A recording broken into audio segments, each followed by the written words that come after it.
strategic move that Eddie is making for AJ. Why are you not thinking, let's get him set up for kind of animal?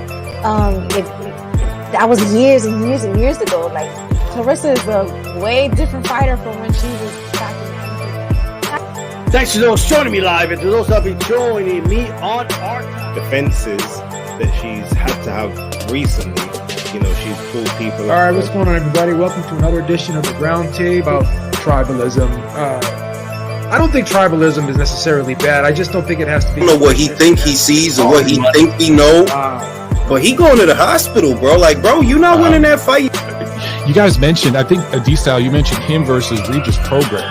I'd love, that sounds like a... Old, I don't need you, you know, and PBC and others, in my opinion, it's like, oh, this is my guy. Like, there's a relationship. Flat out, it's tough, and we call box, and we go to the end of the round, and then... That would say, what do you mean by acting black? That's a fair question, but a participant of trash talk knows... And they're announcing a fight 3-4 months from now. And he ain't going to fight. I bet you anything. He's not going to fight somebody as good as John Wayne. All right. Welcome to the final edition of the Roundtable for 2023.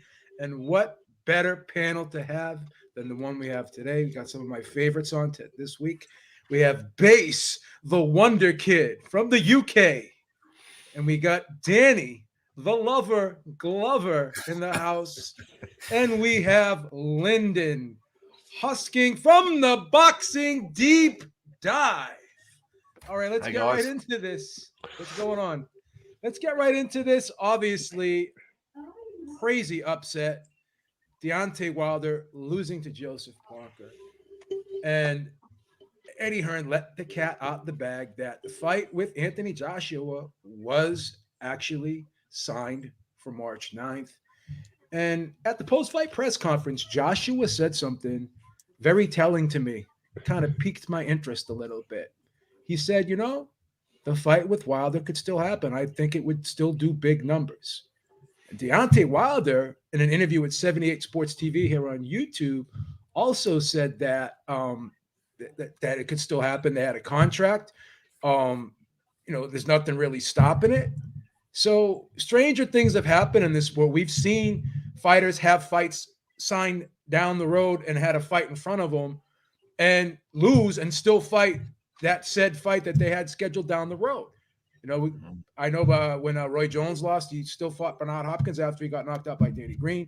Zab Judah lost to Baldomir, then he still fought Floyd Mayweather. So these things do happen. I got to ask you, Bass, because Anthony Joshua wants to fight for that IBF title. We know that after Undisputed, those titles are going to get fractured. But that's going to be a process. That's going to be later down the road in the year, right? He still has to have a fight in the first half of the year. Would it make sense to still fight Wilder in March?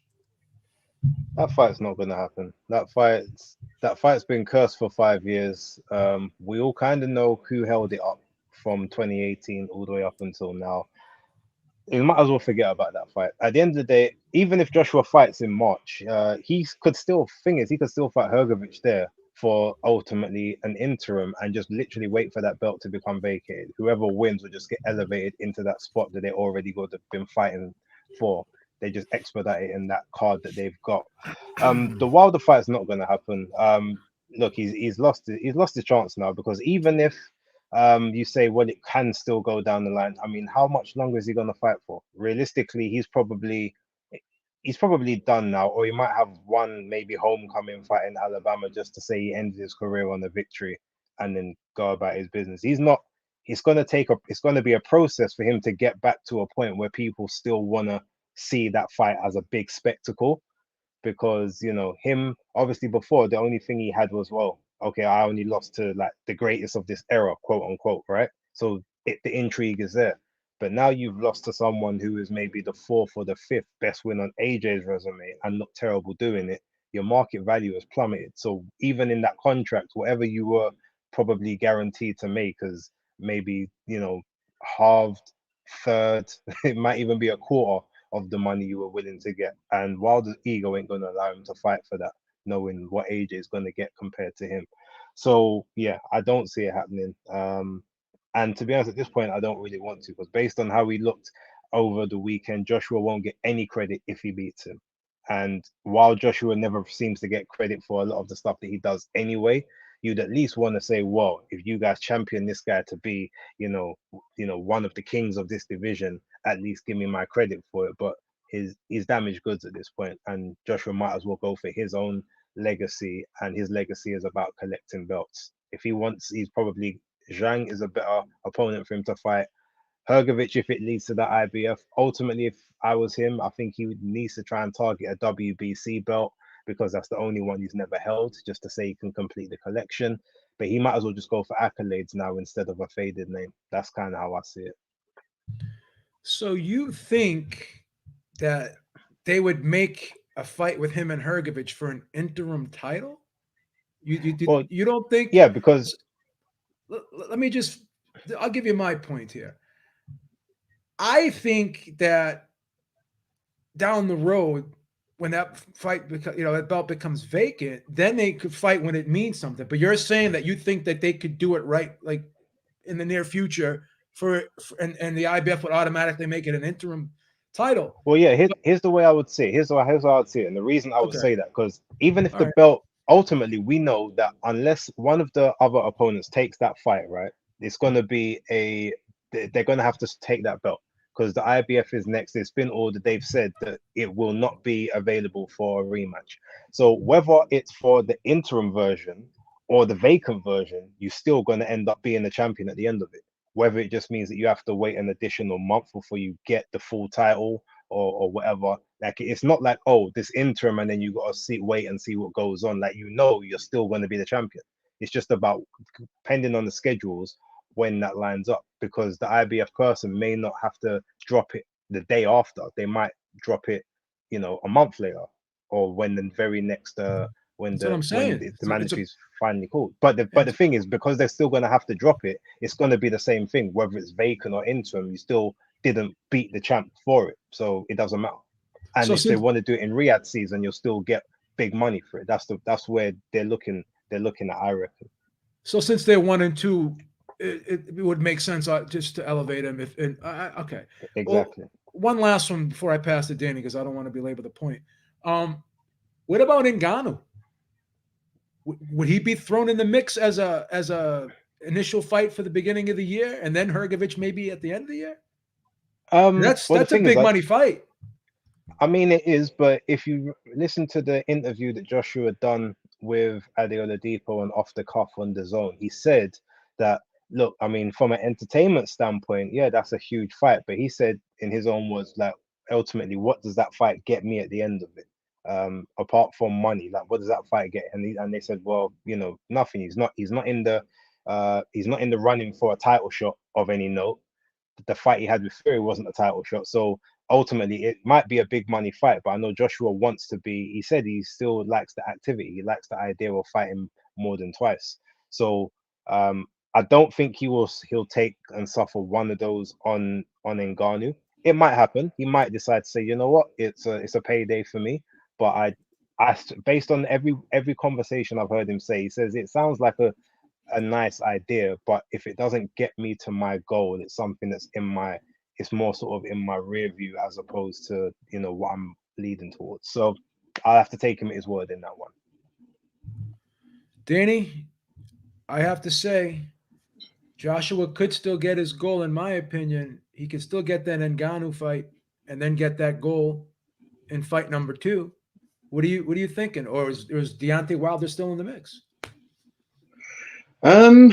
We'll have to see the full public's reception. I know a lot of people now, including myself, I don't really want to see it next, because it wasn't like Wilder went down swinging or even lost on a close points decision. Because I would say one thing, that the Joseph Parker now is probably a better fighter than the Joseph Parker back when AJ fought, man. I would like to see that rematch at some point, because I was at that fight and I felt that the ref in that fight was being like Kenny Bayless a bit, and every time Joseph Parker kept trying to get onto AJ, the ref kept pulling him off. But back to Wilder, that was an abysmal showing.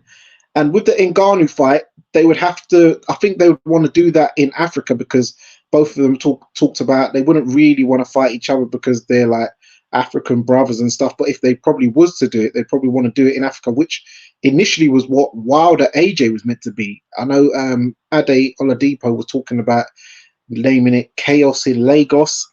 But I know AJ's main goal is about becoming a 3-time world champion. So he probably would go the IBF route. But as I didn't think of it like the interim version, because then he would become technically, people might, I don't know, would they say that he's an email champion if he gets elevated? Because that's not really a nice title. People like to go down, they'd rather wait for it to be vacant and win a vacant world title, where he still could do it in March, because Fury and Usyk is February 17th. We know that both of them can't fulfill the obligation of fighting the next mandatory because they're locked into a 2-fight deal. So depending how fast the IBF decide to strip them, I think they probably would try and strip them fast just so they can put on AJ versus Hrgovic for a vacant belt to get the full sanctioning fees again, because I know they are playing. They're probably the strictest out of the governing bodies I've noticed. But with Ngannou, is people clamoring for that fight? I know that he done well against Fury, and then one thing, if AJ does dismantle him, it will just further wreck Fury's reputation, because on the what do you call it? The Day of Reckoning, already Fury's 2 great wins in Wilder and who was the other one? Wallin. They was both beaten very handedly. So it makes his resume look rather thin now. So, if AJ wanted to put a nail in the coffin and take care of Ngannou very easily, and it'd be like, so this is the guy you really, this guy's calling me a bodybuilder stiff, and look, all of his wins he's had, stakeouts with, they're getting taken care of nice and easy. So he could go down that road if he wanted to make a statement. But I think more than likely he'll probably fight Hrgovic in March, and I think the IBF will strip the winner of Fury and Usyk fast enough that it'll be for the vacant belt, rather than them having to fight for the interim title and then wait for the email elevation. Danny, one caveat just before you go. Even though it's a 2-fight deal, remember, there's a rematch clause that they have to choose to activate. It's not guaranteed to happen. So and you remember, you get up to, what is it, I think it's up to 60 days or 90 days to activate a rematch clause. I think it depends on the contract base. I think it depends on the contract. Well, put it this way: if they long that one out, then that ends up going past that March 9th date anyway. So they don't. It's not a guarantee, because they could still say, actually, I'll defend the title instead, if that person gets beat so badly that they don't want to have the other one doesn't want to have the rematch. But you never know. Well, Danny made a great point, and I didn't think of this, because the fight is February 17th, and if Joshua was to fight Hrgovic, it could be like later in March. So there could be enough time that elapses where they do strip the winner of that fight. Well, it's going to be Fury. So they'll strip. 2 weeks. It'd only be 2 weeks, because it has to happen in Riyadh season, which ends on the 9th of March. So you're saying that Joshua's next fight has to be in Riyadh season? No, the Saudis will want it in Riyadh, and if he's got this deal with them, chances are he's gonna want to maximize that bag before he has another fight outside of that. But it will more than likely happen in their Riyadh season. I'm not sure if that fight. Now, here's the thing, Base. Hear me out. If it was going to be for Wilder, then yes, that would have been a perfect fight to close out Riyadh season. But in this case, maybe the Fury fight could be the one to close out the season. And because, no disrespect to Hrgovic, but because this isn't what Joshua Wilder was going to be, maybe they could push this out a little bit in order for it to be for a title. That's possible too. So there's a lot of moving parts here. So we'll see what happens. But I wouldn't be surprised if the Ngannou fight happens, to be honest, because they did say that Ngannou was going to be fighting in the beginning of 2024. And who else could he fight? He's only going to be wanting to fight premium fights. So who knows? we'll see. D-Style, Deontay Wilder, he lost his killer instinct, man. He had a long layoff. I mean, he was telling the world on 78 Sports TV the other day that, this fight could still happen. He could go back and find his killer instinct. He could lay off the mushrooms for a couple months. So, I mean, this could be a viable fight. Am I wrong? What he couldn't find is a right hand on Joseph Parker's face is what he couldn't find. Whoa! But like that's really what it was. But look, I want to make sure people I'm seeing this for some reason. I'm seeing this more in the heavyweight division than I see it in any other division. Look, just because Joshua beat Parker, right, a couple years ago, and then Parker outboxed Wilder, it doesn't mean automatically that Joshua washes Wilder. That just doesn't mean that. And I know Danny said, "Oh, what if AJ washes Ngannou?" I would think he would wash him, right? But what if Fury beats Usyk, and then what? What does that even mean? Like Usyk beat Joshua twice. I mean, we could go back and forth with it all day. If you watch boxing long enough, that's not how it works. I saw Jermaine Taylor beat Bernard Hopkins twice, and then he got knocked out by Kelly Pavlik. And then when Kelly Pavlik fought Bernard Hopkins, he got absolutely destroyed, right? And we could go on and on. There's multiple examples, right, in the history of boxing. If you would have thought, after Barrera beat Morales and then freaking Pacquiao destroys Barrera, right? You would think he was going to destroy Erik Morales, but surely enough, Erik Morales outboxes Manny Pacquiao in that first fight. So we just don't know what would happen. Now,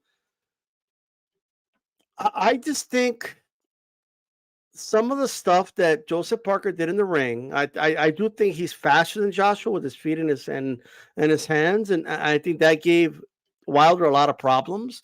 I would favor AJ in a fight with Wilder, but I'm still intrigued by the fight. I don't know if AJ goes 12 rounds without getting hit clean with that right hand. I don't know about that. And I'm intrigued by it. And I think most people will be intrigued by it. At the end of the day, when it comes to a puncher, you just have to sell it to the public as you never count a puncher out. You just can't do it. Even though he's lost, obviously he got outboxed pretty clearly. He was taken to school by Joseph Parker. I still have a feeling we're going to end up getting this fight because Anthony Joshua himself said, he did some interview. I forgot where I saw it, but he said, look, yeah, I prefer belts, but if the belt situation is available, I'll go for the name. I could still fight Deontay Wilder, and he's probably licking his chops right now. So it would be the first time he's fighting a guy coming off a loss. He fought Franklin after Franklin lost to White. He fought, the Viking warrior. What's his name again? Helenius after he got knocked out in the first round by Wilder. It would be the first time. Well, no, Helenius had a win before he fought him. Like 3 days before their fight. Yeah, you know what I mean? but he was a win. And Franklin, they was both coming off of a loss. So, I mean, it was a loser. I understand. I'm just saying it wouldn't be the first time. He's coming off fighting somebody who isn't looking all that great.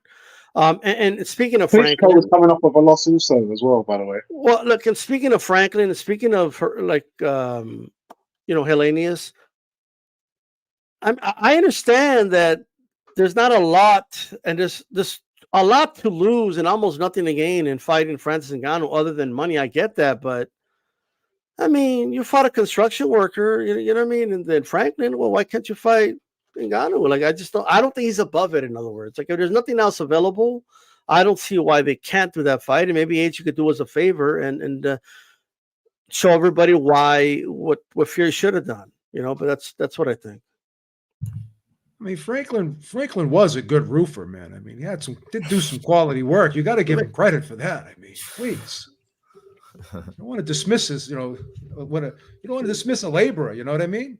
For sure. Please, we got. Hey, I've done roofing. It's a tough job. And we got the working class watching this video. Don't be so dismissive. All right, Lyndon. D-Style says that, or he's implying, I don't want to put words in his mouth. He's implying that Wilder may still have a puncher's chance against Joshua. I mean, it's heavyweights, right? I mean, should we be- I agree with D-Style on both fronts. I think one, the fight can happen, and I wouldn't I wouldn't be surprised if it does happen. Let's face it, Eddie Hearn's the king of spin, and I'm sure he'll do his best to market in a different way. The issue he's got, of course, is that it wasn't the fact that Wilder lost; it was the way he lost. It was a shocking performance. The second that he came out and tried to box Parker, so what the hell is Malik Scott telling him to do? I just couldn't believe it. Did not change the game plan through the entire fight.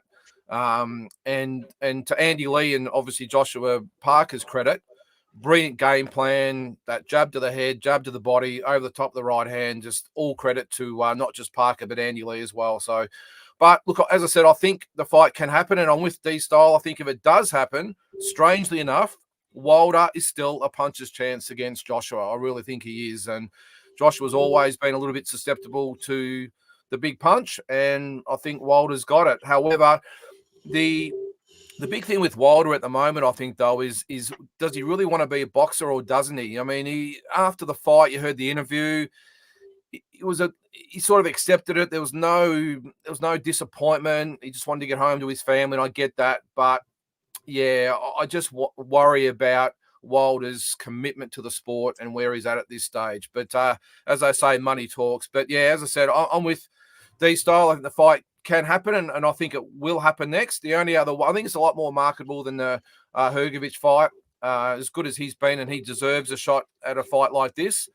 But I just think they'll find a way to spin it so that the Wilder-Joshua fight does happen on March 9th. So I suppose will remains to be seen. Okay, shout out to Drew with the $2 super chat. He said these long PBC layoffs really preserve a fighter. I don't know if that's a good thing or a bad thing, to be honest with you.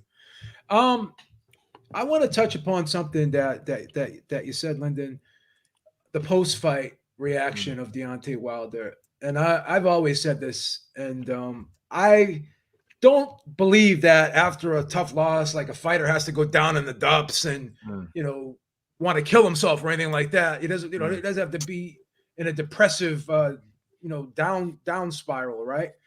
But I don't like it when a fighter's not too happy after a loss either. That just goes to show me, do you still want to do this?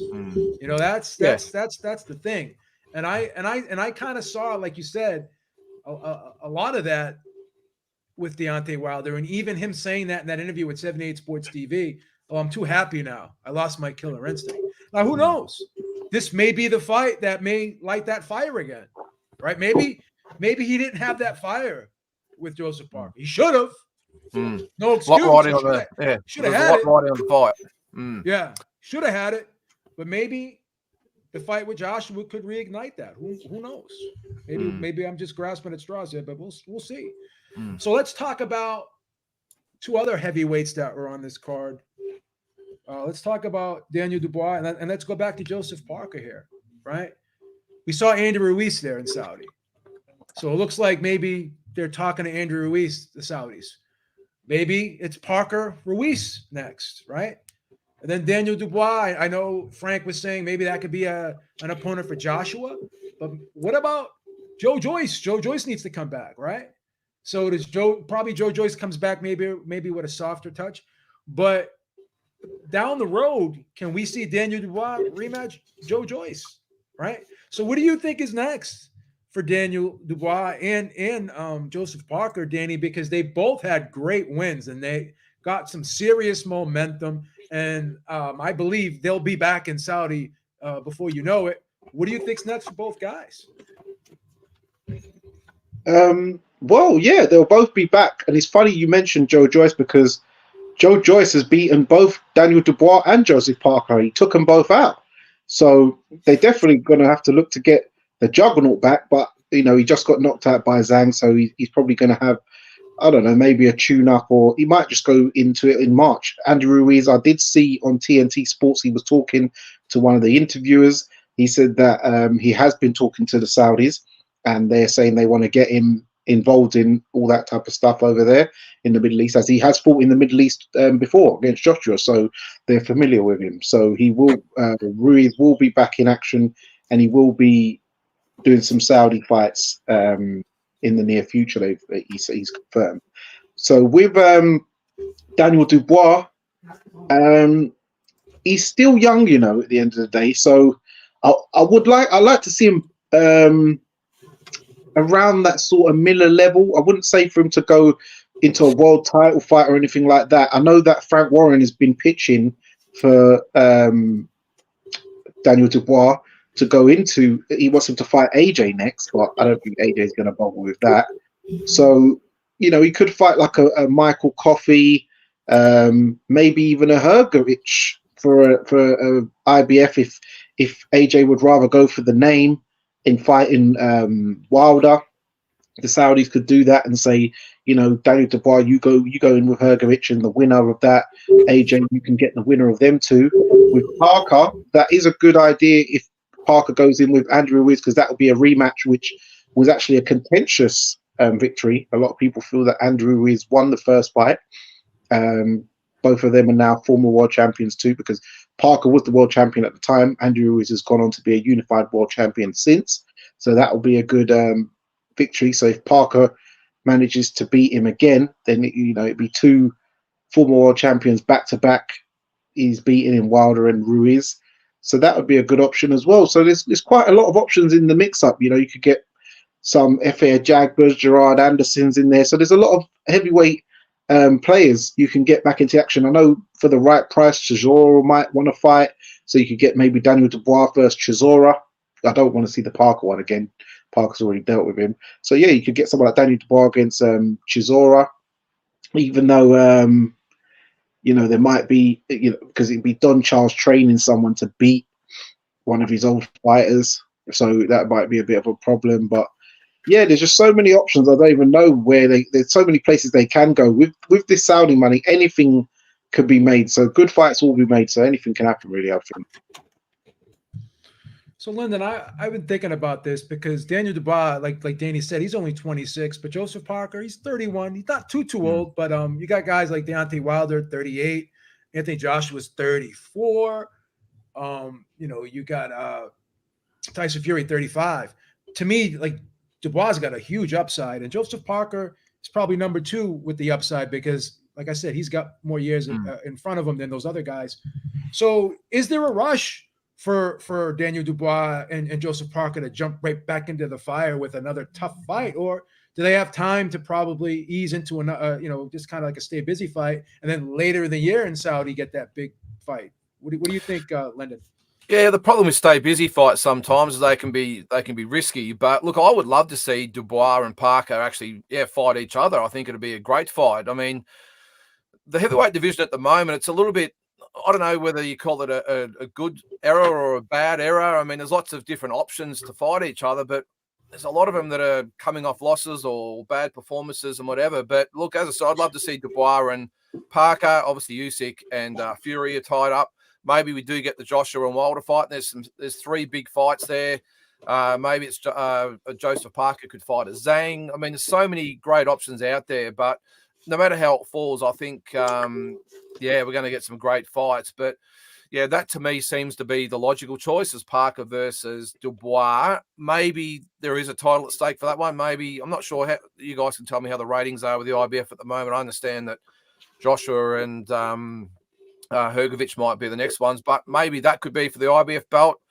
I'm not sure. I'm sure you guys know the ratings better than what I do at the moment. But the thing about Joshua, what I will say, or guys like him and the Furies of the world, they don't necessarily need titles at this stage of the careers. It's about the big names, the big money fights. We've seen it with Mayweather and Pacquiao and all these guys. So does Joshua actually need to fight for the IBF belt? Does he really want it, or does he chase those big fights? So that's obviously a different story. But look, Joe, plenty of options out there, but you know, why not fight each other? Doomy, welcome, brother. Nice to have you on. We're kind of doing our recap a little bit right now with the Day of Reckoning, and we're talking about Daniel Dubois and Joseph Parker, 2 fighters who had very impressive victories. We saw Andrew Ruiz there, as was mentioned earlier. So could we get that Parker-Ruiz rematch? Daniel Dubois, what's next for him? What do you see? How do you see this unfolding? It's more than a given that they're going to be fighting in Saudi again next year. How do you think this plays out with these 2 guys, Dubois and Parker? Yeah, I mean they had good victories. It's important for them that they won. You know, I mean we didn't know where these guys were going. You know, if they would have lost, you know, they had some losses in the record. I think Joseph Parker, between the two, you know, impressed me the most. I think that you know, for a long time, you know, during the lead up to the matchup between him and Deontay Wilder, I think all of us, if I don't know if anybody else on the panel might have been rooting for Joseph to win. So it was quite the upset, you know. Okay, Base the kid, he had his eyes set on that victory for Joseph. But a lot of us, including myself, I didn't, you know, I thought that Deontay Wilder was going to be able to nullify whatever he was bringing with that power. So Joseph Parker definitely impressed. Daniel Dubois, I mean, he did impress too. You know what impressed me about Dubois in that fight is that he didn't get tired in the championship rounds towards the end.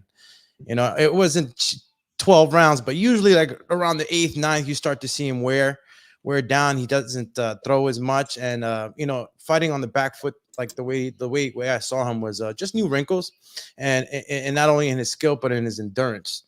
So, you know, everybody wants to see the Anthony Joshua fight for Deontay Wilder. You know, that's what really interested me about the topic today is you know, we've waited for that fight for a long time. You know, we thought we had it, then we didn't.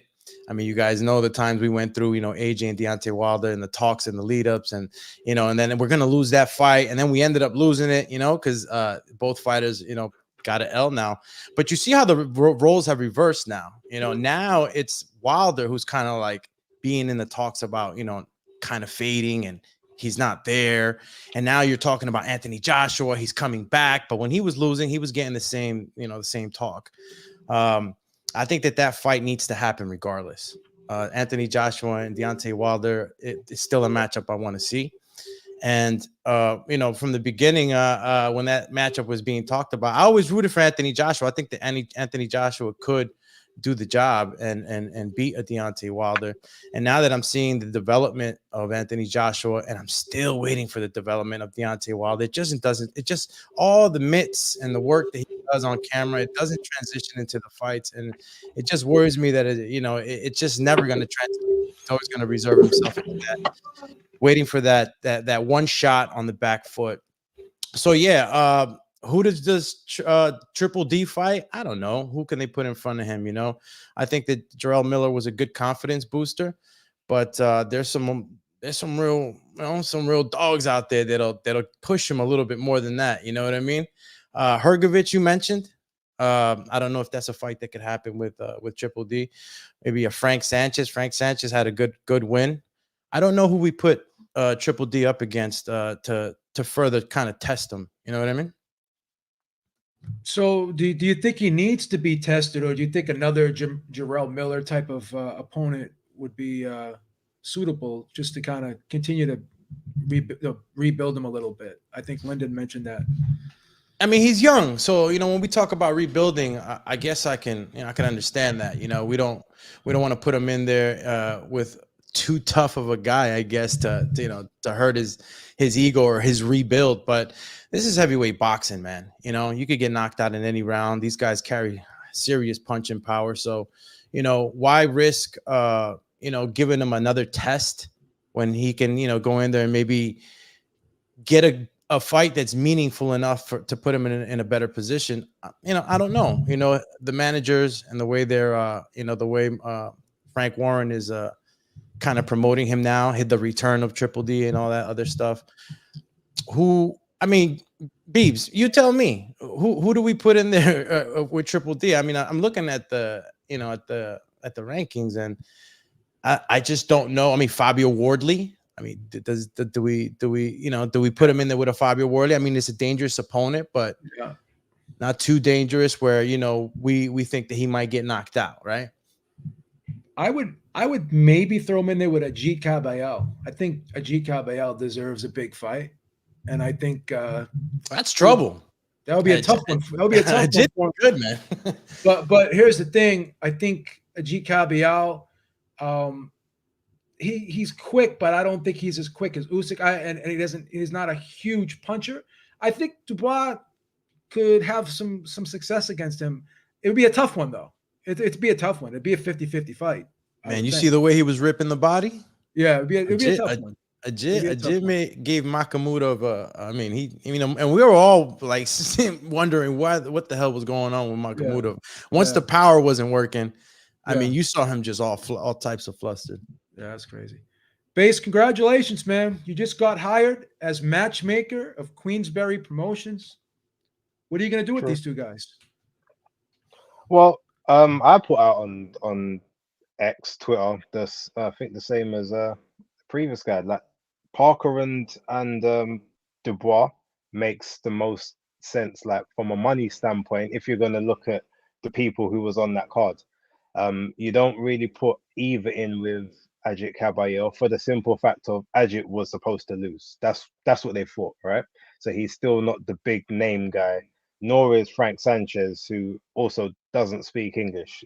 So imagine the press conference with Daniel Dubois and Ajit Caballero. That's not really gonna garner the masses intrigue. You can get a bit of banter between Parker and Dubois, especially this newfound Daniel Dubois. It seems to be invigorated and is a bit more manly than maybe it was previously. So yeah, I think those two work as a combination. Obviously, winners stay on. So you have Parker versus Dubois, and then you have Caballero versus Sanchez. And then at that point, whoever wins those two, maybe you could put them together in a different type of heavyweight eliminator and sort of keep moving down the rankings. I mean, yeah, there's other people that obviously both can fight, but I think in terms of that card and the notoriety from it, those were the two biggest wins on there, because like Daniel, everyone was like, oh, is he gonna have the heart? And he showed this big heart, and he's obviously the promotional darling. And then you've got Parker, who everyone kind of knows was supposed to just be the cannon fodder, and then pictures a shutout performance. So it just kind of makes sense to have the two of them next or in that trajectory together.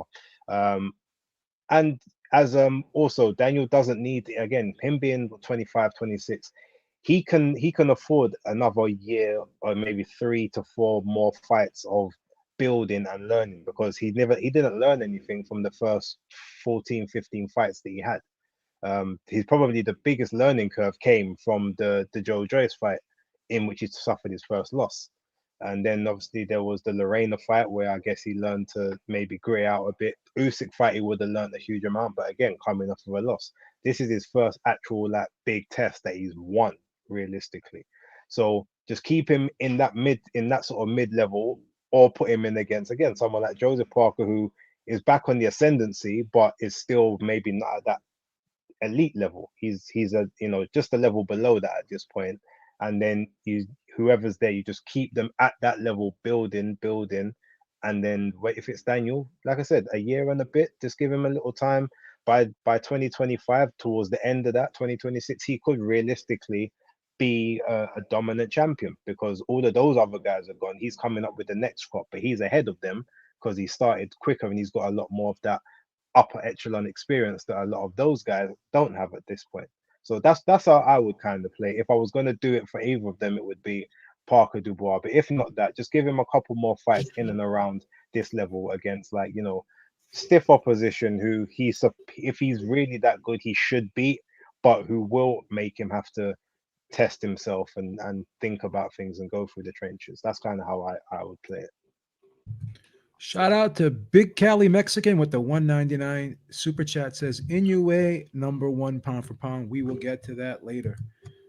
Okay. D-Style, do you like Daniel Dubois versus Joseph Parker? Do you think that's doable? I actually do like the fight. I wouldn't mind seeing that fight, but if I'm Parker, though, I said this earlier in the week, I would go for that. I think an Andy Ruiz rematch is probably something the Saudis would pay for. That's something they could do. I saw him. I saw that Parker was on pay-per-view early in the year in Australia. He might return on pay-per-view again, especially after this win.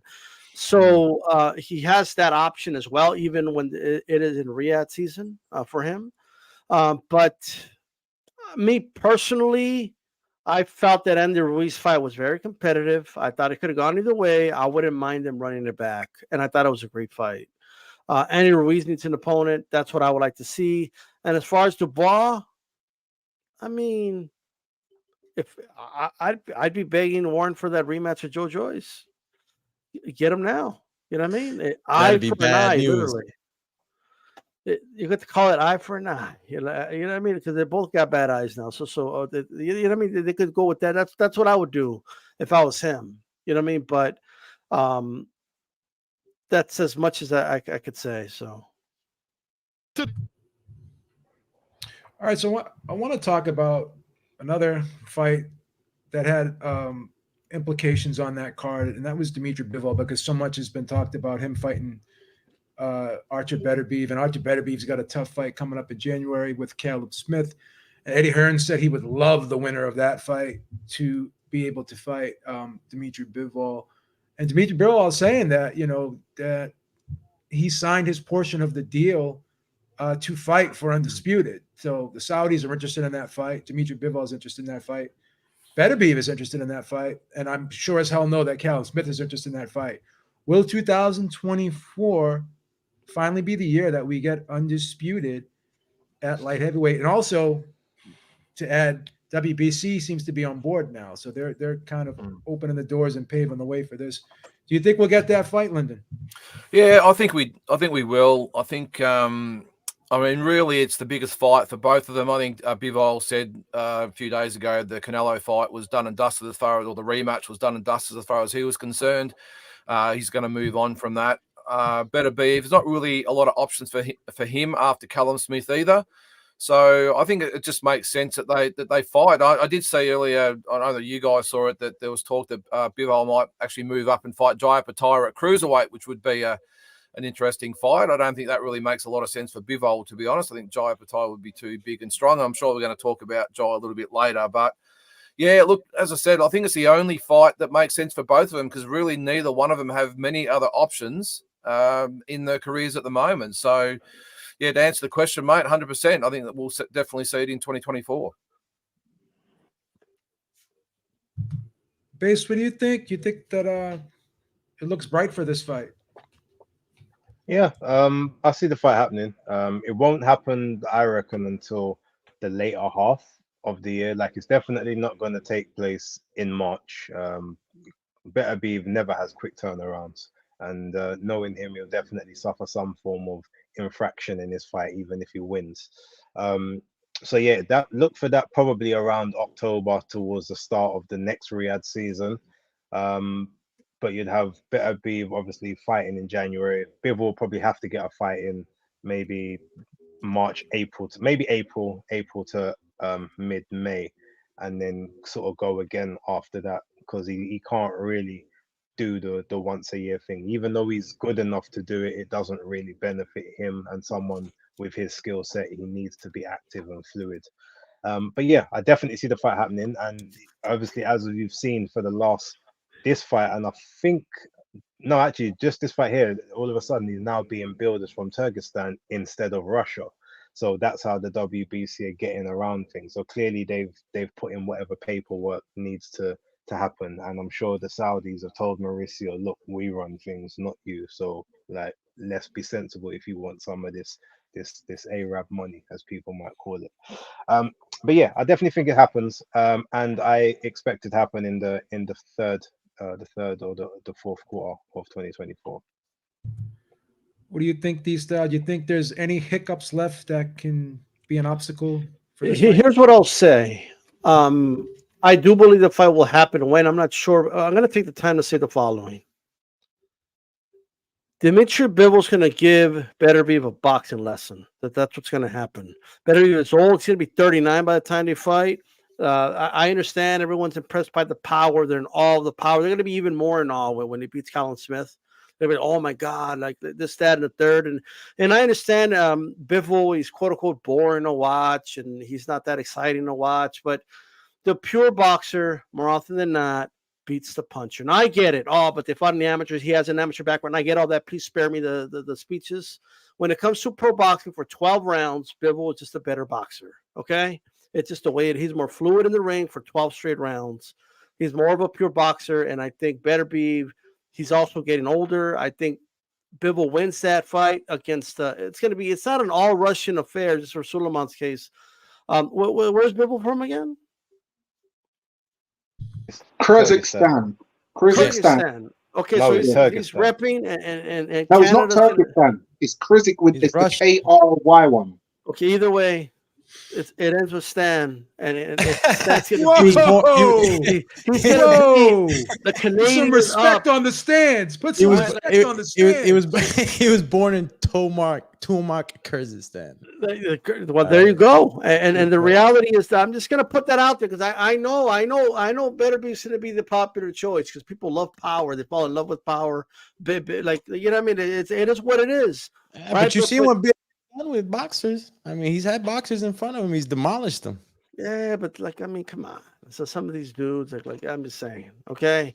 And I'm not 100% sure he beats Callum Smith. I'm just gonna put that out there. I'm not 100%. I'm favoring him to win, but you know, I'm just gonna put that out there. Okay, the dude's he's getting old, bro. He's got arthritis in his knees now. Like he's getting old out there. So I'm going with Bivol, right? And for Mauricio Suleiman, like let me just tell you something right now. If for whatever reason Mauricio decides that I'm not gonna put the WBC title because he has not sent me the letter of resignation of his government and he has not renounced his Russian relationships with everybody.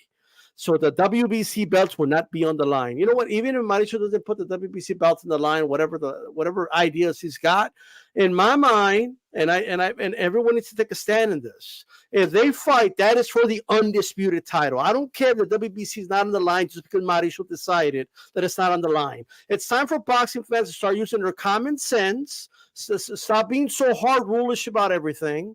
Right? Mauricio doesn't get to decide whether it's an undisputed fight or not. Those are the top two guys in the division. They're the current champions. And for whatever reason, I just want to put it, he decides it's not on the line for whatever reason. I don't give a shit. That is for undisputed. I just want to put that out there. I just want to put this out there for all the people 40 and above. I just want to let you know that it's not over for you. Don't listen to this age discrimination from D-Style boxing. I'm 39. It's harder to get up in the morning. It's harder to go out for runs. It's harder to do everything, bro. I'm just saying, I can't go out and drink anymore. I have to call in the next day. You got to take care of yourself. I'm just saying, like you got to hit the gym. Like better people. You got to hit the gym. People live the life. Got to live the life. I know how it feels to be my age. I know how it felt when I was Bivol's age. Bivol can't lose to an old man, bro. He's too old. You have the body of a 60-year-old the way you abuse yourself over the years. Don't put everyone in that. He was a young man in the amateurs. He's not a young man anymore. I'm just going to put that out there. 40 is the new 30. All right, Doomy. Do you think we get this fight? Oh man, so what did you say? What did I think about Dmitri Bivol and Artur Beterbiev, right? Beterbiev. So look, my rush is off. You got Callum Smith. You got to get through to first, right? We're always looking past guys, but Callum Smith could possess some problems. Obviously, I'm still picking Beterbiev, but you know.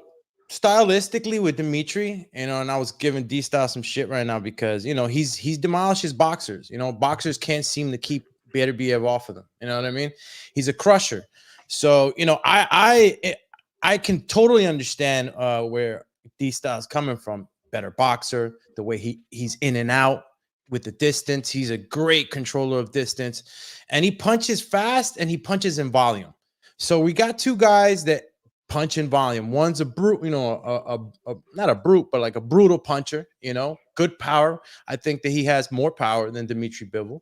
I think Dmitri Bivol starts to really, his punching power starts to take a toll on you when it's accumulated, you know, with volume. But Beterbiev has the type of power that will literally take life out of you. You know, it takes rounds out of you when he's hitting you. So we're talking about a totally different type of punching power. And we're talking about a guy that knows how to pressure you, knows how to stay in your face and be effective. So, yeah, this is going to be I'm talking about probably the best fight of the year until I see something else. I'm really looking forward to this fight because I see a lot of, you know, a lot of head-to-head things happening in this fight, you know, and he's going to have to be a really, really, really, really good boxer in this matchup because I don't see him slipping in and out like he does on other fighters. I think that Beterbiev will close the gap a lot more and he's going to create pressure that'll start to make, you know, we'll start to see new things from Dmitri Bivol in this fight. That's how I feel. Danny, I know when you wake up in the morning, you pop right out of bed. So do you think this fight is going to happen? Absolutely. And yes, the fight is gonna happen. I like the way that when Beterbiev pulled up on Bivol and they asked him, "Oh, was this fight gonna happen?" He goes, you ask him why this fight don't happen." So yeah, then Bivol, he looked a bit awkward and stuff like that. And I see D-Style, you say, "No, the boxers ain't like, who are these guys?" He beat Marcus Brown, took him out. Alexander Bosnick, he took him out. Bosnick is a serious fighter. I'll give you that. Bosnick and Bivol, that'd be a 50-50 fight. There's what's his name? Radovic Kawasaki, Hot Rod. That's a good boxer as well. So Beterbiev, and he's shown that he has good boxing skills. As where Lyndon Arthur was backing up on the ropes, being very negative. When Beterbiev would let Bivol come in forwards in straight lines and very straight punches, I have a feeling that Beterbiev would be luring him in to turn him and throw counters and stuff like that. So, and with Bivol, he's only got a 50% knockout ratio. I don't think he actually has the power to deter someone like Beterbiev for 12 rounds. And when Beterbiev hits Bivol, we've seen when Joe Smith clapped Bivol at the end of the ninth, and he was in all kinds of queer street, and that bell saved him. And we saw what Beterbiev did, wiped out Joe Smith Jr. in 2 rounds at the end of the day. Beterbiev is 38 years old, but he lives the life. This guy don't drink, don't smoke, don't do shisha. He lives the life. He's in the gym. You see, if you follow his social media posts, he's living the life. Bivol, coming into the first press conference, his cheeks looked a bit puffy. He looks like he's having a bit of fun out in Indio, California. He's having a bit of fun, man. Yeah, he don't look as sprightly. He has high cheekbones. No, he didn't look as sprightly. He's looking like he's living the life. I heard he was out there hitting the massage parlors. Go ahead, Danny. Oh no, Danny, you say all of this acting like Beterbiev isn't injured every 5 seconds. So that body is breaking down. They're just niggles based. They're just niggles. Come on, don't. No, he had to have a tooth removed. It was a tooth. He's had a tooth removed. It was a bone infection. He's losing his teeth. He's had muscle injuries. He's had breaks that he's had to come back from. He's y'all see him down fight. Look, here's the thing. All this, like, oh, did you see him punk Bivol? Like, he didn't punk him. Like I don't know what people are talking about, bro. Like, Bivol just looked at him. I don't know what he's talking about. What do you mean I don't want to fight him? That's all he said. All I know. Everyone knows it was Bob Arum. Everyone knows it was Bob Arum. That fight. Why should we do that fight? There's no money in that fight. Like, that was all about him, bro. Here's one more thing. Bivol already signed, from what I'm reading. Bivol already signed his contract. The fight's going to be done. Waiting on Beterbiev. What happened to? I've been waiting on this guy for years. I mean, he already signed. Oh yeah, now he signed, but that's good. That's good. But Beterbiev, I know, Base, you said that he has big long layoffs in between. His last 3 fights, they've been, well, apart from this one now with Callum Smith, the ones before, they was all 6-month turnarounds, 5-6 month turnarounds at the end of the day. Yeah, but he had injuries in between those camps.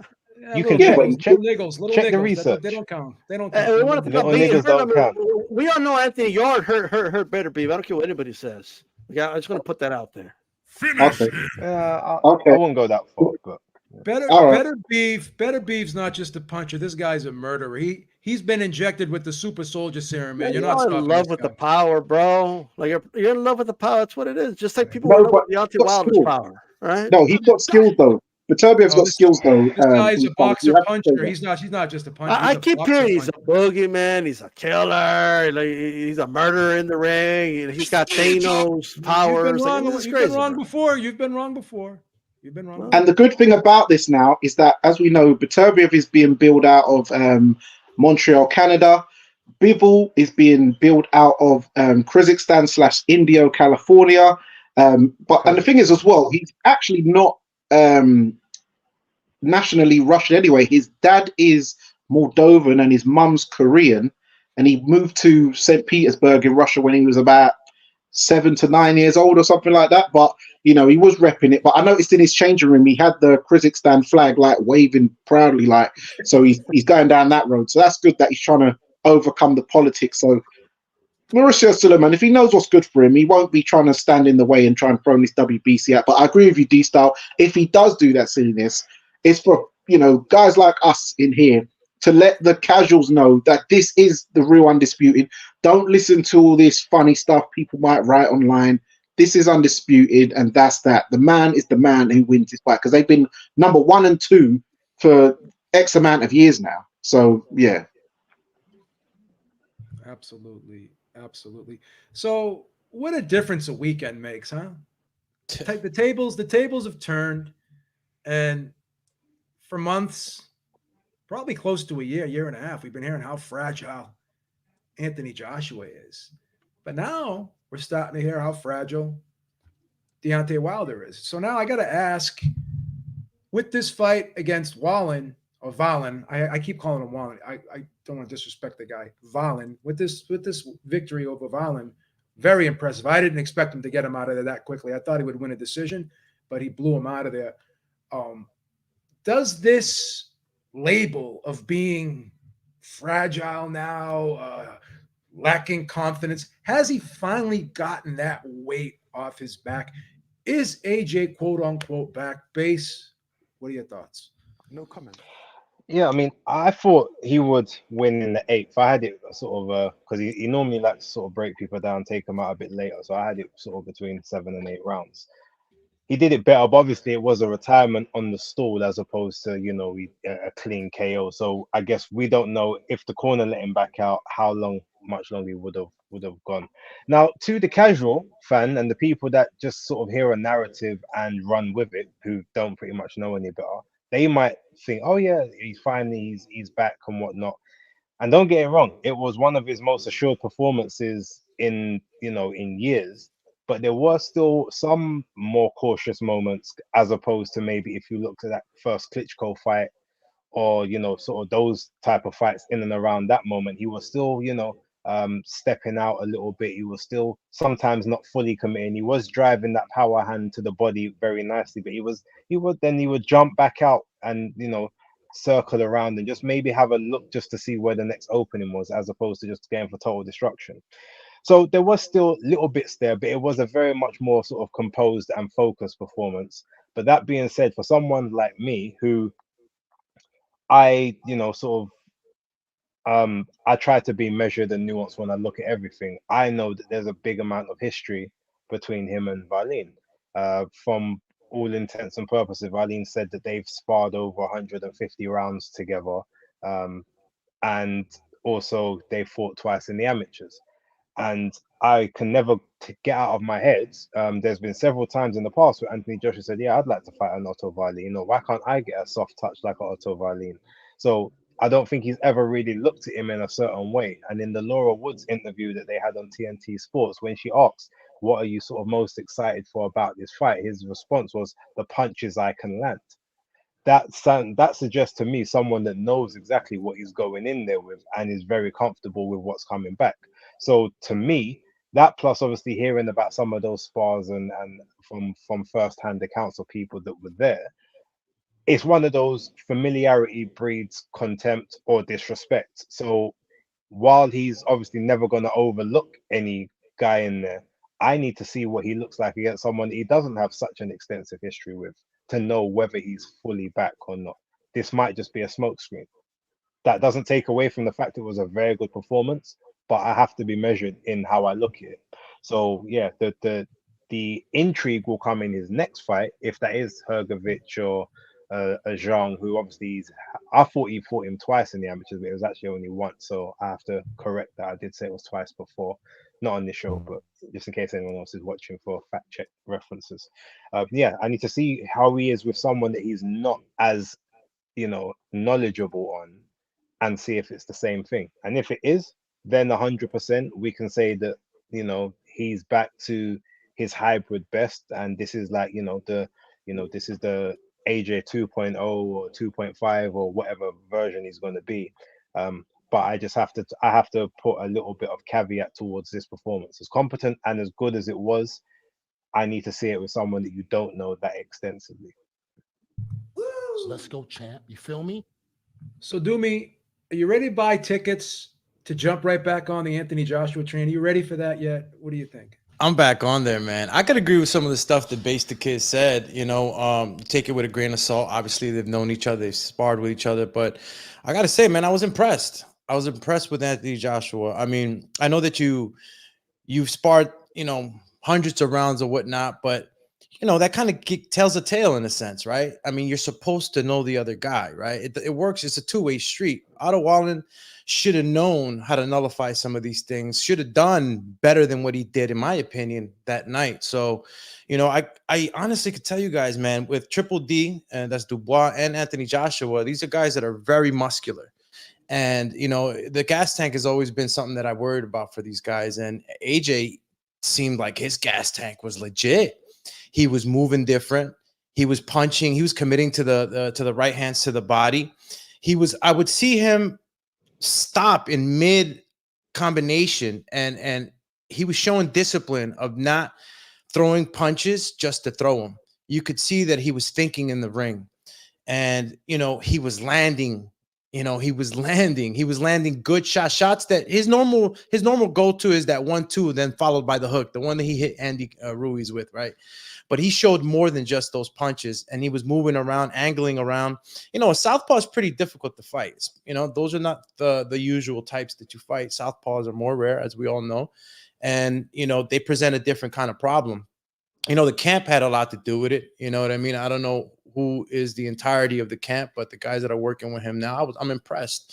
And I'm always going to jump on the Anthony Joshua train. I think that in his career, he's done so much at a very young age, and they pushed him so fast, and he delivered. And in boxing, you lose once, you lose twice, they start to forget you. And I don't think we're forgetting about AJ anytime soon. I think that he comes back, he fights Deontay Wilder. Whether or not this happens, I don't know. The Wilder camp says that it can happen and they want it to happen. And I think that after seeing what Deontay Wilder did the last few fights, again, he has that one shot, that right hand that'll just, end the day. But he's not landing it, guys. He's not chasing that. He's leaning. He's just content with the back foot and waiting for somebody to run into a bus. That's not how you're going to beat this new AJ. This new AJ moves around. He hits hard, and he's not afraid to jump into the fire. When he got knocked out by Andy Ruiz, he took that hard hit. He was timid for a while. I think that some of that is shaken off. I think we're going to see a real tough and gritty AJ moving forward.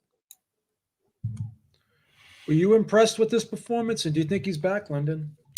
Look, I was impressed by the performance. Having said that, I don't think there was much to beat. I don't think Wallin really turned up to win the fight. I think he turned up for the payday and the event and everything else. And I know that's probably a little bit unfair on him, but I don't think at any stage did he try and actually win the fight. So I was actually happy for AJ. He looked nice and relaxed. I think the change of trainers really helped him as well. And I was actually happy for him. The issue is going to be, of course, when you talk about the mental aspect of it all, it's when he actually faces duress. Now, his last three fights, Franklin, Helenius, and now Wallin, never really a threat in any of those fights. So I think the test is going to come when he actually faces adversity again. How does he react to that? But all you can do is beat the guys they put in front of you. And as I said, what I like about him, actually, he fought 3 times this year. So I think a good active fighter is a happy fighter. And I think that's good for his mental health going forward. And I'm, as I said, really happy for him with the performance. But I'm really just looking forward to seeing him fight, another A-grader to see how he handles that. D-Style, I know you don't impress easy, so I'm not even going to ask you if you were impressed. But do you think this puts him right back in the mix, this win over Wallin? Was this the right type of opponent for him? Well, look, I mean, the division is not that deep. He's always been in the mix. I mean, as far as being in the mix, he's been in the mix. Is he deep? Is he deeper? I don't think Josh has been outside of the top 5 since forever. You know what I mean? He's always been hovering around there. But what he has done, he's moved up from, I think he's the solid consensus number 3 right now. I would say, at the moment, for sure. You know what I mean? So I always said it looked like he had an identity crisis, but he just didn't look that way at all on Saturday. I thought the fight to look out for as a possible upset was actually the Joshua, Wallin fight. You know what I mean? And it wasn't. So he went out there, just dismantled him. It just, there's no other way to put it. But you know me, I'm about patterns. Like, it's one performance doesn't do it for me. Like, let's see a little more, and we'll go from there. You know what I mean? I felt like this AJ would have knocked out Franklin under 5 rounds. I felt like this AJ would have, even Hellenius would have been done a little earlier, in my opinion.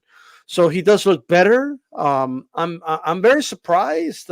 Ben Davidson, who I've been critical of playing it safe and having a safety first kind of training style, like that's not how AJ fought at all. And maybe he's familiar with Otto Wallin because of the fight. I believe he was a trainer for Fury, right, for that fight against Wallin.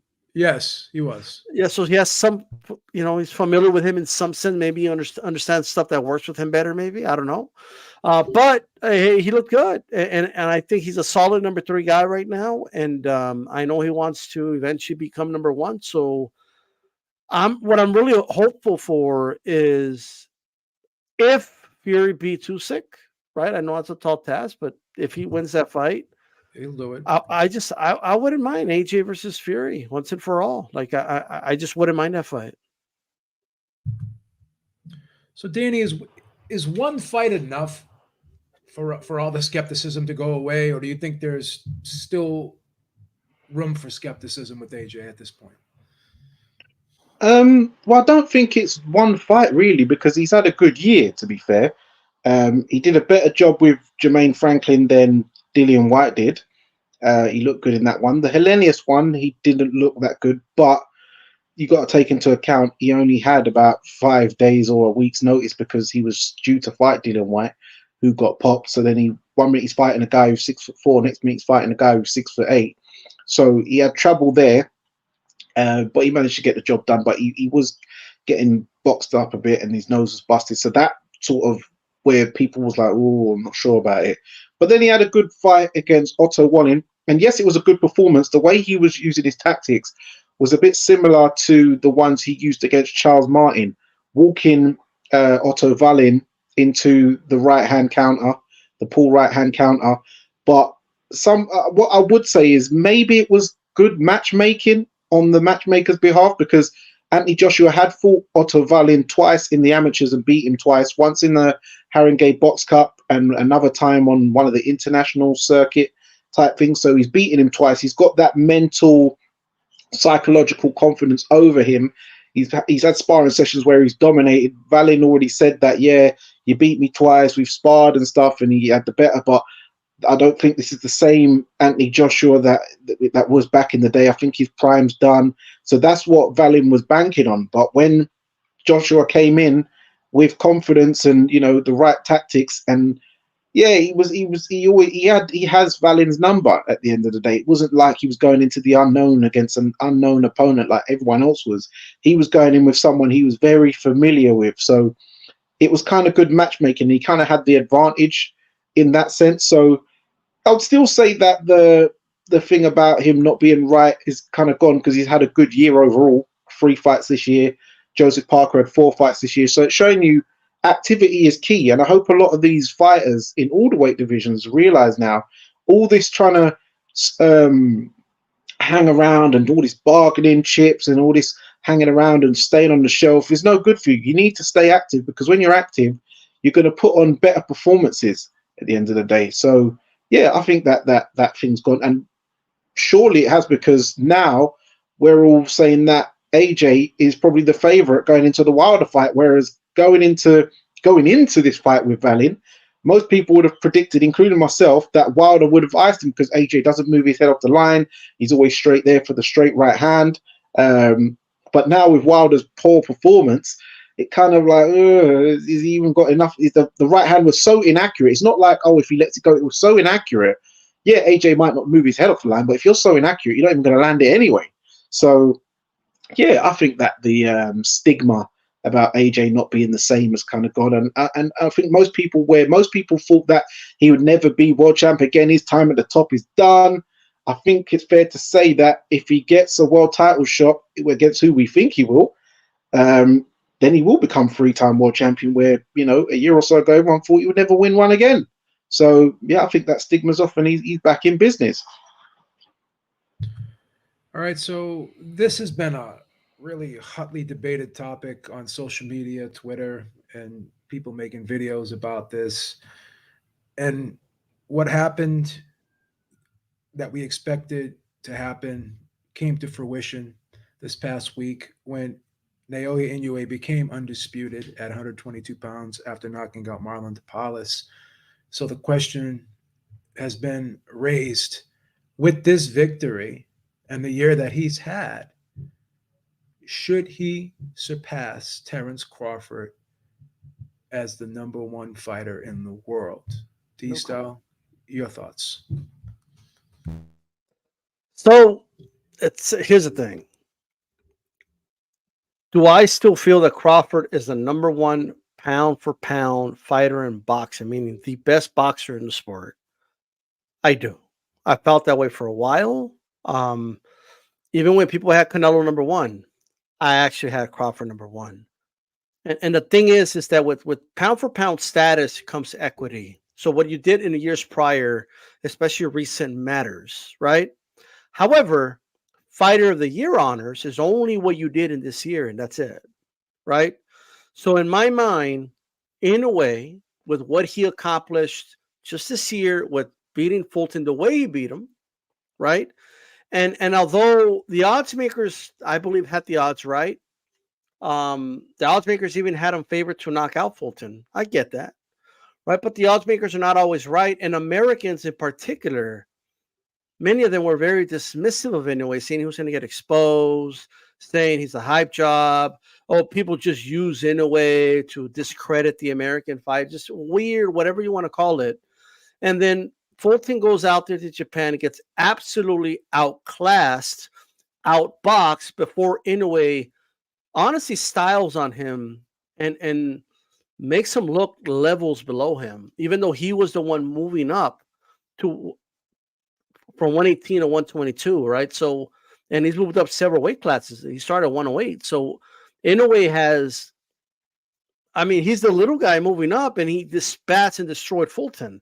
And then he beats Tapales pretty convincingly, in my opinion. So convincingly that we have people on Twitter with slow motion videos showing us a few times, we got hit. Like we're supposed to be shocked because he got hit. Like, wow, he got hit. Okay, Crawford's been hit. Everybody gets hit, bro. Like, but if you look at him, like his face is clean after the fight. Tapales looks like he went through a freaking grinder, bro. And Tapales, we saw what he did to MJ. He's no walkover, and he accomplishes two-time, his second undisputed in about a little over 12 months. Very impressive, and in my opinion, makes him the fighter of the year. However, the way you're asking is not necessarily the year. I still think Crawford is the best boxer on the planet. So Crawford has had the more impressive career, but Inoue's had the better year. Most impressive career, and also like just his status he has not dropped. Like pound for like every year, it's like a reset. We start all over. Everyone starts from the same. Everyone starts from that line, right? And the race starts to the finish line. And, you know what I mean? Pound for pound is continuous. Like Crawford's been ahead, and in my opinion, no one has surpassed him in the race yet. So everyone's been kind of chasing him, and they really haven't caught up just yet. In my opinion, they haven't quite done it quite yet. Fair points. Lyndon, what do you think? Two things can be true at the same time. Can Inoue be fighter of the year and Crawford still be number one pound for pound fighter? Because some people kind of get it mixed up. They think that has to be both. But yeah, and D-Style's right. It's the pound for pound is continuous, and I think Terence Crawford is still, for me, the number one pound for pound fighter. He only had the one fight this year, of course, but what a brilliant performance that it was. So I think he's still the number one pound for pound fighter. But I'm going to throw a little bit of a spanner in the works there. I actually think that Devin Haney has every right to put his hand up for fighter of the year as well. I think the Lomachenko fight, whether you think he won or he didn't, either way, it was a fantastic fight between two unbelievable boxing tacticians. I thought, even as I said, even though if you think he won and lost, it was still a fantastic performance. And then the Prograis fight, an absolutely flawless performance by him. So I think he's got every right to put his hand up, but I think I'm going to still sway with in a way as the fighter of the year, with Devin Haney second and Crawford third, only because he fought once. I just don't think, as good as a performance that it was, I'm just not sure you can have a fighter of the year with one fight. I'm a little bit old-fashioned that way. So I would think Inoue as number one and Devin Haney a very close number two.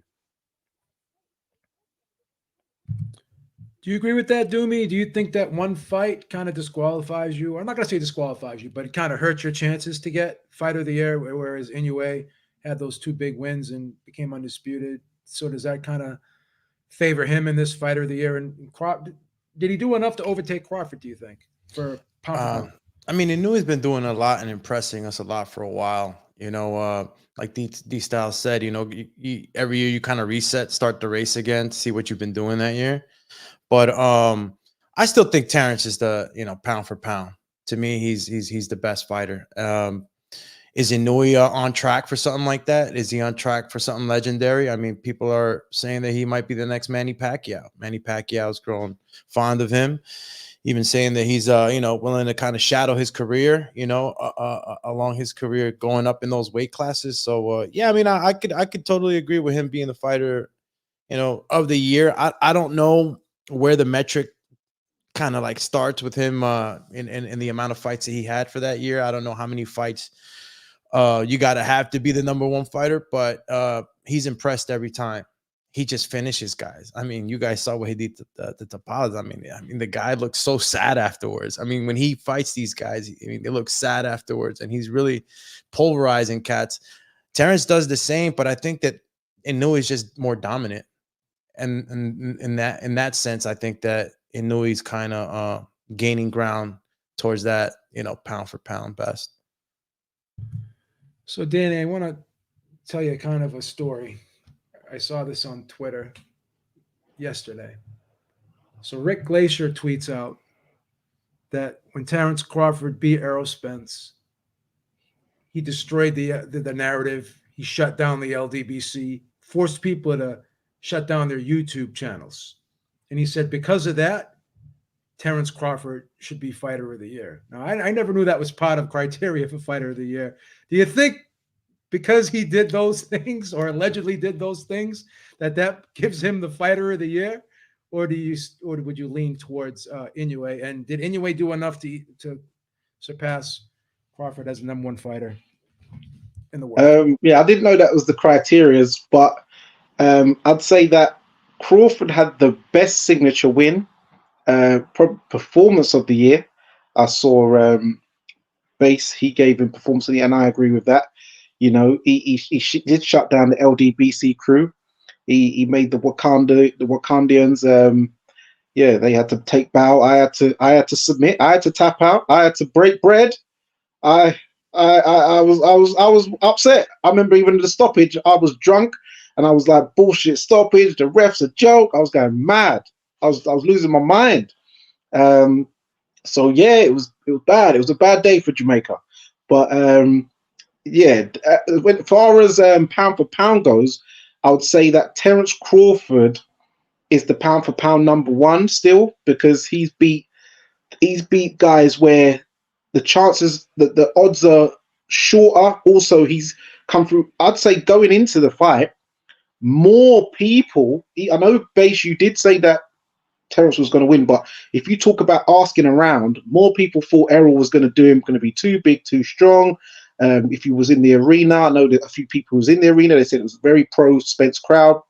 So Terence was under the cosh more, whereas Inoue, going into the Fulton and Tapales fight, no one thought he was going to lose. People thought he was going to stop them guys, you know, quite handedly. So, you know, pound for pound wise, Terence Crawford is the number one guy. But if you're talking about on this year, as D-Sal said, every year you got to start the race, and it's about what have you done this year. So what have you done for me lately? Year-wise, I would give it to Inoue or Devin Haney. Probably Inoue, because he's in 12 months he's done the Undisputed again. But yeah, there's a good shout for Devin Haney to get in there as well. But yeah, pound for pound wise, you get to Terence Crawford, and also with Terence Crawford wise, pound for pound, because I think a lot of us believe, you know, are under the belief even if he goes to 154 and he was to have fought Jamel Charlo or Tim Tszyu, he would beat him. Whereas if Inoue goes to 126, I don't see him beating Nakatani. I see Nakatani taking him out. So I think Crawford can do another weight. Even though when you look at it as well, Inoue has in total jumped up 14 pounds if you're talking 108 to 122, whereas Crawford has done from 135 to 147, so it's 12 pounds. So he knew he's done a couple of pounds more, but I think the significance of the wins that Terence Crawford has had, especially this year, will leave him as pound for pound number one. But also, you can't, I don't think this thing about you can't win fighter of the year based on one fight. I was thinking that at first until my friend Pugilist said that Marvin Hagler won fight of the year with one fight against who was it? Or was it Sugar Ray Leonard won fighter of the year when he beat Marvin Hagler? So Sugar Ray Leonard won it, and he named a couple other fighters who have won fighter of the year based off of one fight. If you look at the annals of history, as he likes to say, so big up to my friend Pugilist. So yeah, you can't use that as a criteria either, I don't believe. So, Base, I think D-Style broke it down perfectly. Once you have that pound for pound, someone has to knock you off that perch. But like he said, it's a reset every year. So, based off that criteria, do you pretty much agree with everyone on this panel? Because everyone's in line. It's kind of odd because on Twitter there's been a big divide, but this panel is all in agreement. Well, here's the thing: like, if someone tells me that Crawford's number one, I'm not going to argue. I'll say, all right, I get it and I understand. If they tell me Inoue is number one, I'm not going to argue. I'm going to say, all right, I get it, I understand. But here's what I guess what we have to look at, all right? So you've got Inoue, who at this point in time has been a champion in more weights than Terence Crawford has. He's been a champion in 4. Crawford's been a champion in 3. They've both been undisputed twice, but Inoue has beat more reigning active champions to gain belts than Crawford has. Crawford's beat 5, Inoue's beat 7. So if you look at those metrics, you can say, well, he's actually done more than Terence Crawford has. So if you want to give him the accolades and say he's number one based on that and accomplished who, and obviously there is who you've beat as well. I guess a lot of the bias is, a lot of us Westerners don't know many of those earlier fights, the 108s, the 112s. We don't know those champions as well as we might know sort of, maybe a Diaz or a Gamboa or a Ndongo, Jeff Horn, Spence, etc. So I think sometimes there's a little bit of a bias there just because someone's just not knowledgeable enough. But then on the other hand, you can also say, well, when it comes to Crawford, he has a disadvantage to Inoue in the sense that for going through virtually the same amount of pounds moving up, Inoue has got 5 different weight classes that he can operate in. 6 actually. Crawford's only got 3. And while obviously being a smaller guy, it's harder to maybe go up those weights because of the body mass and everything. It is easier the bigger you go, but the gaps and the jumps are bigger. So Crawford, if Inoue right now, let's not forget he skipped out 115. Some people say he skipped out because he didn't want to work with the guys that was there, the Chocolatitos, the Estradas, the Iokas, etc., etc. I'm not saying I agree with that, but that's a narrative. But he's been in 4 weight classes. He had a chance to be in 5. For Crawford to go through 5 weight classes, he's now got to jump up to 160. He's got to go through 154, then 160. That's a 25-pound gap. That's the same jump that you have to go from light heavyweight to cruiserweight. And in those same 25 pounds, you can become an 8th division world champion from minimum weight all the way up to featherweight. So or super featherweight. So when you look at it, you say to yourself, it's a bit unfair if you do it just judge based on the number of weight classes that it is you won. So you're going to have to look at who you beat. They've both beat incredibly talented people. So while I personally would still have it as Crawford purely because when I look at his style, I feel like his style is more adaptable. than Inoue's is. Inoue's very good, and he can make adjustments. He's a great fighter. Don't get me twisted. He is superb, generational talent. But when you look at Crawford, it just feels like he has a way to beat any style that's put in front of him, and the only thing that's realistically going to beat him is just someone being way too big and way too strong. Whereas Inoue, you've seen enough of his style to say there are other styles that could cause him huge amounts of problems if he doesn't suitably prepare for them. Like the first Daenerys fight, for instance, that was a life and death scrap.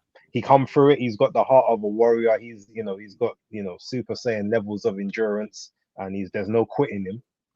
But you might say, if you look at the two just from a stylistic standpoint, Crawford potentially looks like he's got a more versatile style that can get the job done. But if you go on actual accolades, then unfortunately Inoue is above him, and you can't really argue it. And if he goes up again to 126, again, that's 6 weight classes that he would have been able to move through to Crawford's 3 or maximum 4 if he even moves up one more. So that's where there's a bit, for me, is a little bit of a disadvantage for the bigger guys. They never get to be a 7 or 8 weight champion like a smaller guy can. But the smaller guys, it is a bit harder for them to add those extra pounds because they don't have as much frame to put it on. So swings and roundabouts. But yeah, whoever wins it, whoever people say is the number 1 and the number 2, I'm not going to argue. I'm just happy to throw a devil's advocate point of view in there for other people to maybe see a different narrative. Yeah, and just to add, that was a great point. And another thing why I would say Crawford's pound for pound, because pound for pound is usually based on, if everyone was sort of the same weight, same sort of size, etc., who would win. And I would think that if Inoue and Crawford was the same sort of weight, I would pick Crawford to beat Inoue in a fight, even if they was the same sort of weight and size and that. Okay, so I want to take it back to the day of reckoning, and when we talk about the cruiserweight division, it's not always been a hot division, right? There's been time periods like when you had Evander Holyfield, he kind of brought life to it. I think David Haye brought life to it a little bit. Usyk brought life to it, but we have another fighter who seems to be bringing life to it again, and that's Jai Opetaia. And boxing has seemed to be really growing. Well, it's always been big in Australia, but I think there's been more fighters being showcased out of Australia now. So I think a lot of fans are being exposed to these fighters, not just Tim Tszyu, not just Jai Opetaia, but these two guys are leading the way. So there still remains that debate. Which guy is number 1? Which guy could be the face of Australian boxing? And this is going to be a 2-parter. Who's the best Australian fighter, and who's the face of Australian boxing? We'll start with you, Lyndon, because what better person to go to than you? Look, as far as the best fighter in Australia, it's a very interesting point between probably just not Australians, but internationally as well. Is it Tszyu or Opetaia? I think the universal view in Australia is that Jai Opetaia is slightly still number 1. However, the face of Australian boxing is undisputably Tim Tszyu. He's an absolute superstar here in Australia.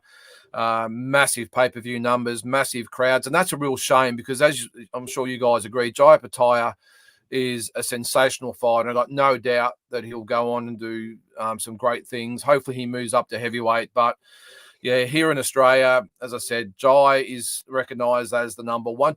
Probably to the real fans, I will say, he's recognised as number 1. To the casual fan, Tim Tszyu is number 1 in everything. But to the actual casual, to the boxing fans, it's Jai. But yeah, Tim Tszyu, as I said before, is an absolute superstar here in Australia. He had 3 good fights this year as well. It's what you don't see very often as well. Jai had the 2 fights, and it wasn't really his fault because a lot of his mandatories had pulled out. The Thompson fight, as we saw, was a little bit limited. Zoro was a late replacement, a late sort of opponent. So I'm really looking forward to seeing Jai Opetaia fight the Callum Smiths and these types of guys. Maybe Breedis again next year, and just showing the world that he could possibly be, this time next year, could be in the top 10 pound-for-pound fighters in the world. So really exciting times for Australia. We've obviously got George Kambosos as well, who's going to be fighting Lomachenko in, I think it's April in Perth here in Australia.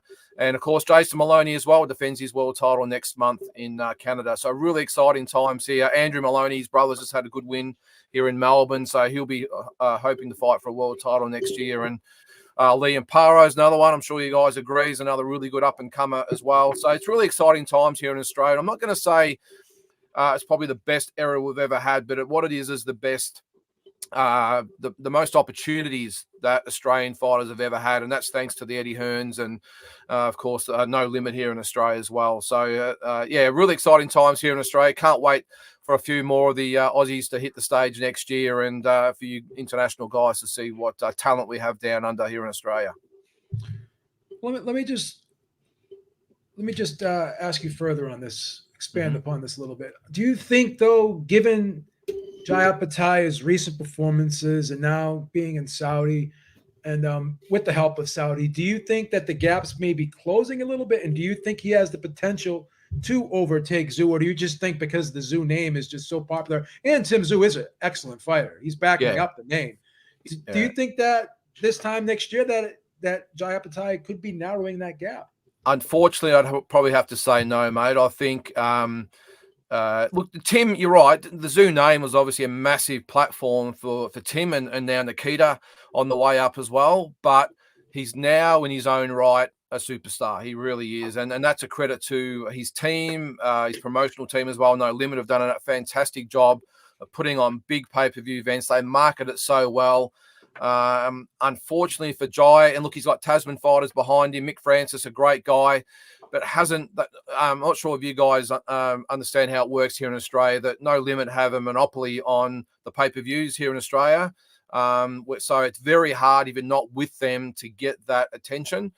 The media are all over the No Limit guys as well, so obviously there's a connection there between No Limit and all the major newspapers and radio and everything else. You don't see No Limit fighters get any attention whatsoever, and that's a shame for Jai. However, having said that, now he's under Eddie Hearn's wing with the Saudis over there as well. Maybe it's not really going to matter how well known he is in Australia, because the guy's going to be making big money. He's going to be on big cards, so I don't think that really matters to Jai in the end, to be honest. And George Kambosos probably went through the same thing. Even though he had that great win over Lopez a couple of years ago, Tim Zhu was still the number one recognised fighter in Australia at that time. And that's before, obviously, he's probably his last 6 or 7 fights. So it's a little bit of a shame, but I'm sure it works the same over there in England and everywhere else. It really just depends on how the media get behind the guys. But, yeah, I'm really hoping that Jai does get a bit more attention next year, but just knowing the Australian media, I doubt it, which is a real shame.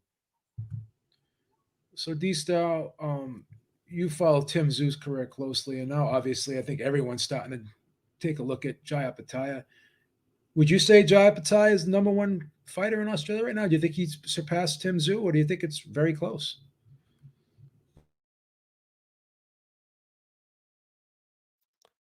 Sorry about that. I still think Tim Zhu is number one based off of the guys that he's fought. He just fought better fighters this year. And I think Tim Zhu looked great this year. I think he destroyed Mendoza, controlled that whole fight, pieced them apart. Mendoza's heart is the only thing that was left by the end of that fight. That's all that kept him in the fight. And shout out that he has a heart of a lion, but he just couldn't keep up. Ocampo got knocked out in the first. That's whatever, obviously. But I think the Tony Harrison fight was, to me, very, very impressive. I get Tony's been stopped before, and I get he's lost before. But usually when Tony loses, he's winning the fight, then he gets stopped.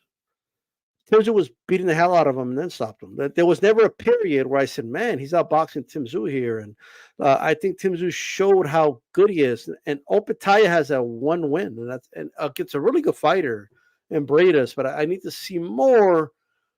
Like, don't get me wrong. Like, it's like, are my eyes deceiving me? Because he looks better than Tim, right? Like in the eye test, but I have to grade it with the guys he's fighting. He's a really good fighter.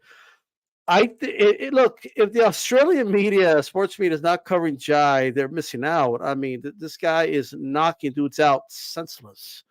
The way he knocked out Zoro is a knockout of the year candidate. I was concerned for Zoro's health And how menacing he looks when he knocked him out. He's not even like jumping up and down like most guys. He just walks away like it's no big deal. It's what I do. It's the old customado thing. What he told Mike Tyson: "We knock a guy out, just walk away. Don't celebrate too much because when you celebrate, you make it look like you're surprised that it happened. Just it's more menacing that way." So I honestly believe it's almost like if people watch him, there's no way they're not going to be a fan of his. I just don't see it. I just don't. The guy is exciting to watch. He's a buzzsaw, and he may be in the glamour division in just a couple of years, maybe. I don't know when, but might be at heavyweight. Jai versus Usyk, assuming Usyk beats Fury, and I don't know how long he'll stick around. Usyk's old, but if that were a fight, that would be a massive fight, in my opinion. But Jai gets a lot of these heavyweights down the line. I think he beats up most of them, quite frankly. He might be the heavyweight champion of the world one day. So I think that's something to pay attention to. And one more thing.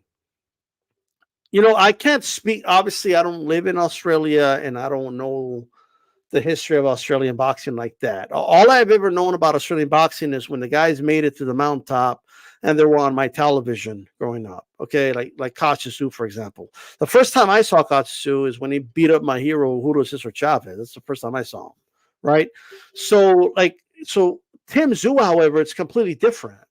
Because of the internet, because of what we have now, I was able to actually follow the career of Tim Tszyu for a while now, right?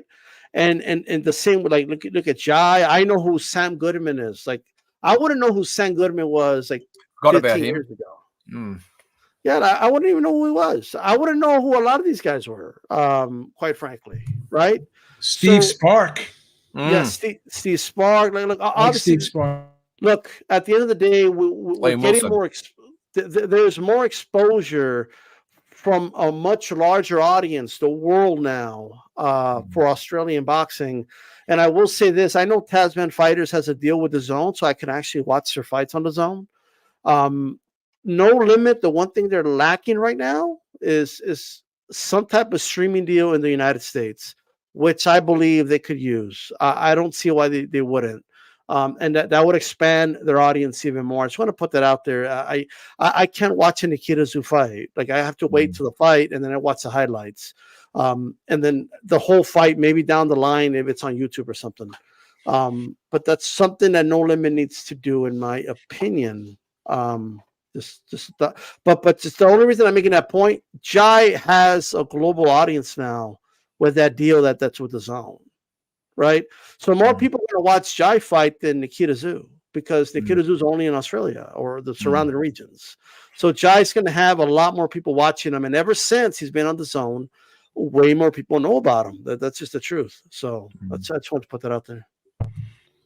I think D-Style makes a great point because Jai does have that global footprint with the Zone, and Tim Tszyu does not. So even let's take the Australian market out of it. Like in terms of making a bigger mark globally, do you think because of Eddie Hearn and because of the Zone, do you think Jai has that potential to excel in that area, in that direction? And do you think he is the best Australian fighter that we currently have out there right now? In terms of the best of all of the Australian fighters that I've seen, yes, 100%. I would say he is the number one if you're going to have like a pound for pound of Australian fighters. Again, I don't know every single one of them, but I know quite a few. I've studied and followed quite a few, especially over the last 3 or 4 years. In terms of the global reach, 100%, he can definitely surpass him globally, but I don't think he can surpass him maybe in Australia and the US for the simple fact of you had Tim Tszyu, like he was pretty much all over the Showtime broadcast, and I think there was also a time where they were speaking about him when they had the Fox deal as well. I think I remember seeing him on a couple of those Fox broadcasts, or at least seeing his name on there. So for those, the American audience who don't necessarily like to look outside of their own, their own continent, they would probably see a lot more of him, and a lot of them were anti the Zone and are still kind of anti the Zone, even though the whole streaming thing is there. You know, Al Heyman, he did everything he could not to go on DAZN, even though he had to go to a streaming platform. He just that's the agenda. So depending on what the numbers are like over there, obviously that's where Jai is fighting. So outside of that and social media, the American public are going to go with the channels that they know, the Fox Sports, the CBS, USA, and they've obviously the Amazon Prime if they've got that now, and those sort of channels. Whereas the rest of the world is very invested in the atmosphere, as I'm going to call it, and he's definitely going to be visible on this hemisphere, definitely from UK, Saudi, all of Europe, and the African nations as well. I think that's definitely his market moving forward. And if Australia wants to then come on board, welcome in. I think they're a bit more receptive to the zone than maybe America is. So hopefully they will start to give him more of the credit he deserves, especially if now he can be active and fighting every 2 or 3 months like he's just done. Because obviously he has had loads of different injuries, fighting once a year since 2019. And this is the first year he's actually had to been able to fight twice. So if he can fight 2 or 3 times next year, I can't see any reason why he won't get given that, especially if his level of opposition improves as well. But it's not his fault. Obviously, he's fighting people that are so far below him, but there's only a few that are anywhere near his level, and half of those just ain't really that keen to get in the ring, or it doesn't appear as they are. So yeah, all he can do, just keep brutalizing the people that are in front of him. It wasn't nice, obviously, for both myself and Danny to see what happened to Ellis. For you guys who won't know, he went to our school. He's about 7 years younger than us, but he went to our secondary school. And for me, there's a bit more of a personal connection because he's actually my cousin's best friend. So I know him quite well. So to see him get brutalized the way he did in the first round wasn't the nicest of things to see. But that just goes to show you like the level of of menace and pure focus and drive and desire that Jai has. I actually had I probably shouldn't say this, but I'm going to. I had a conversation with Jai prior to that fight, and I let him know these things. And the first thing he said to me is, "Mate, don't tell me anything. I need to think of this guy as a killer." I goes, like, allow him, just box. Then he said, "I want to show my boxing skills." He lied to me because he he didn't care about overtime in the slightest. Jai is a bad guy, and I don't think there's anyone in that cruiserweight division that's gonna trouble him personally. And once he does move up to heavyweight, obviously he'll start to get more notoriety. But at this point in time, as long as he keeps just dispatching of people in this brutal fashion, people love knockouts and they love high performance knockouts. He's a high performing knockout artist at this point. So, if they're not on board by now, they will be next year. That's my opinion. What do you think, Doomy, of Jai Opetaia? Can he carry this cruiserweight division on his back? You're on mute, sir. You're muted, Doomy. Doomy? Definitely was muted on StreamYard. All right, so yeah, no, look, the question was who's the next best, or who's the best Australian boxer right now? I'll start with that. I think that Jai Opetaia has great potential to eventually solidify that, but I think Tim Tszyu's just fought. I'm not going to say, well, yeah, better opponents, different styles. I've gotten to see a lot of more wrinkles from Tim Tszyu, and obviously we all know the cruiserweight division sometimes a little thin. So to actually get some good tests there are not the easiest fights to make. So I'll just start off by the knockout that I just saw and the way he did it.